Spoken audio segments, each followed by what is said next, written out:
A Quiet Place 1 just dropped. Let's go ahead and rank all three movies from worst to best.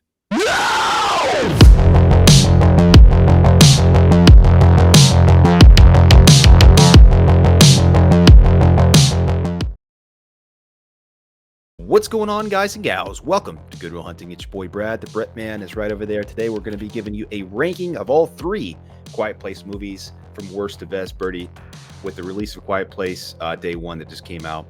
Excited. Good three solid movies here, Birdie boy. Dude, absolutely three solid movies. So whatever we decide to do, or however you rank this franchise, I'll be honest with you, it could change at any point. Like, we'll just document it now. If they do something in the future, like a Quiet Place Part 3, which I feel like they will at this point, because I bet you this franchise is going to continue stacking up that money. But this is going to be a tough franchise to rank. I think so.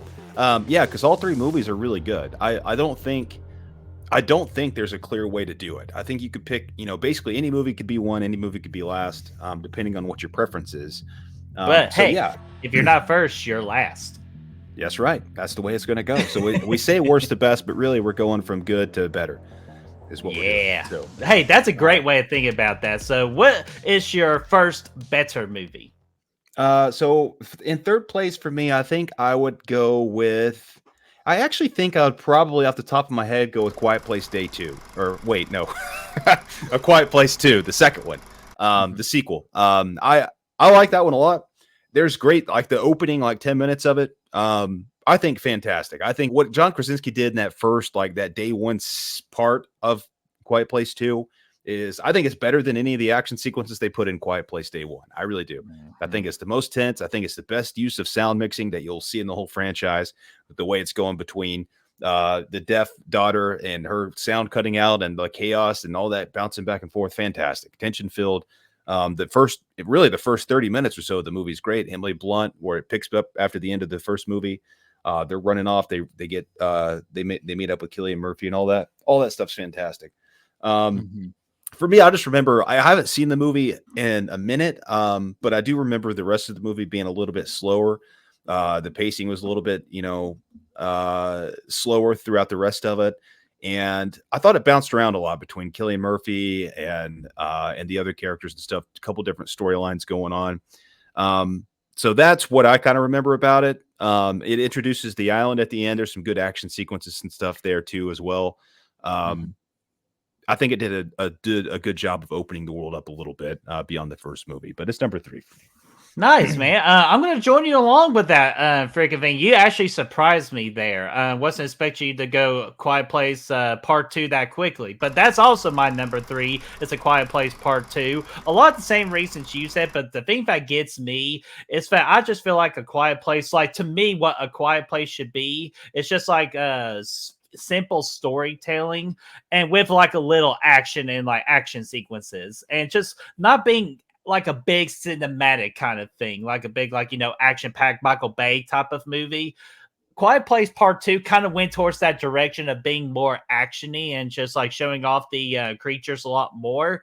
And to me, I think they're better just hidden as much as possible, keep them in the shadows, where their CGI doesn't show quite as much, which I think, again, still super impressive with the CGI of these creatures. I think they look phenomenal. But again, I think we're just leaning more towards way too much action, where we're just getting lost of the story. And I think he perfectly said it. I think we went back and forth like a freaking pinball machine, going between Cillian Murphy, Emily Blunt, disabled daughter, this subplot of the story. I feel like it just gets out of whack a lot of times, but still very effective movie. I think before I gave it a 4.5 out of 5 when we reviewed it a long time ago, but maybe it's dropped down to maybe a solid 4 or even a 4.25 out of 5. Still really damn solid, but I think it just went towards a way for what I want a Quiet Place to be.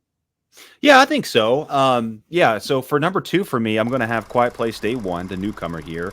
I know in the review I said a lot of, I still stand by that. I think the action sequences here are subpar from the other 2 movies in the franchise. I think every time a good scene starts and you're feeling tense and you're feeling pumped, it ends after a minute, and then it gets back to the character stuff, which was great. And that's why it's number 2, is because the character story that they put in here, fantastic. The 2 characters, they're great. Some really good story moments in there with them, the two leads, that I really loved, and that's why it's number two. It doesn't need the monsters to succeed because the story is so good, but again, you still kind of want to see more of the monsters too at the same time. You still want to not forget about them as you're going through this story, because that did happen to me a couple times. I forgot, like I was watching a Quiet Place movie. That's how far it goes into this story.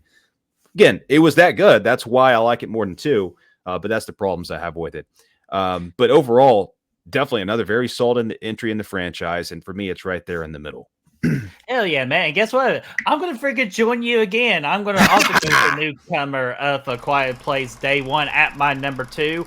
Again, a lot of the same reasons you said, but I'm actually, I know I complained a lot it being like too actiony or too like cinematic with part two, but kind of like I wanted that a little bit more in A Quiet Place Day One. Like, trust me, I still love the storytelling between our two characters.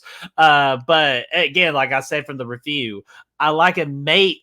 It's like just this close, bro. Again, if you want to take an instant replay at this, it's this close. I prefer these two characters over the Abbott family, but I feel like just what our number one is, it just did everything perfectly, like characters, story, and all. I'll get to that in a minute. But Quiet Place Day One, still a damn solid entry into this franchise. I feel like that if you like these two particular actors and actresses of Joseph Quinn and Lupita, I really enjoyed them very much in this movie, along with the freaking cat of Frodo. We need to keep that cat alive. So number two is A Quiet Place Day One.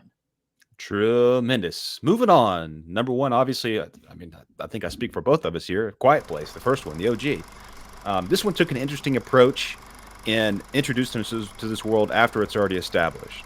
Not day one. It was day what, like 100 and something or 400 and something. I can't remember what it was, but it was Maybe way like down. 187 or like, yeah, I can't remember. It's been a minute. It had been a minute. Either way, the world had been. The survivors are there. They're trying to work on building new lives, but doing so quietly. They've got plans in place of how to do so.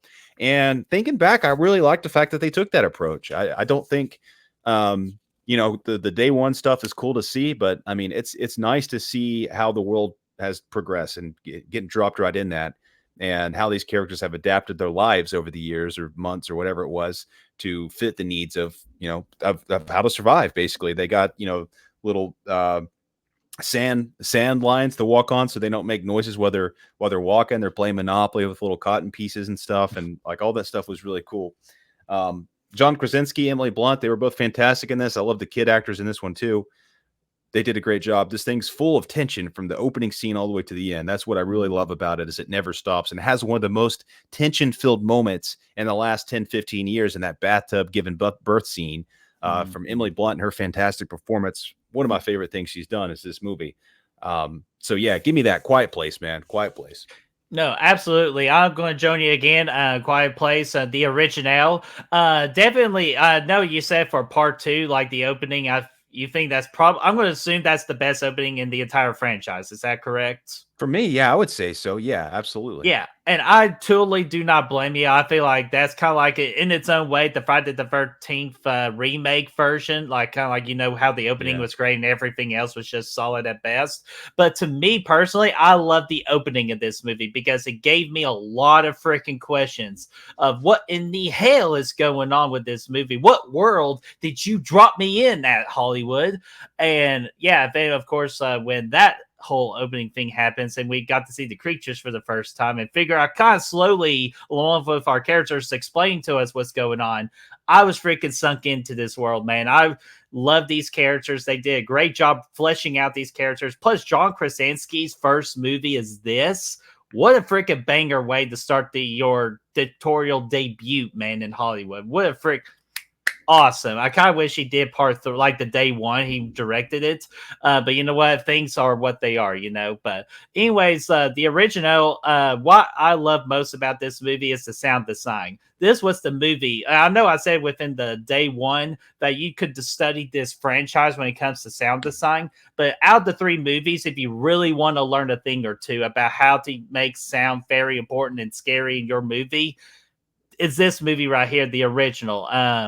because like just the sound effect of like knocking over the lamp, just creating out this big bang, just any little thing that they did that attracts these creatures, they really make you feel it. And plus just the sound design for the creatures alone using lettuce, like, are you freaking kidding me? Just crumbling up lettuce makes a great sound effect, a scary sound effect. Dude, I could gush over this movie for who knows long, so I'll just keep it simple. Love this movie. To me, this is a golden real 5 out of 5.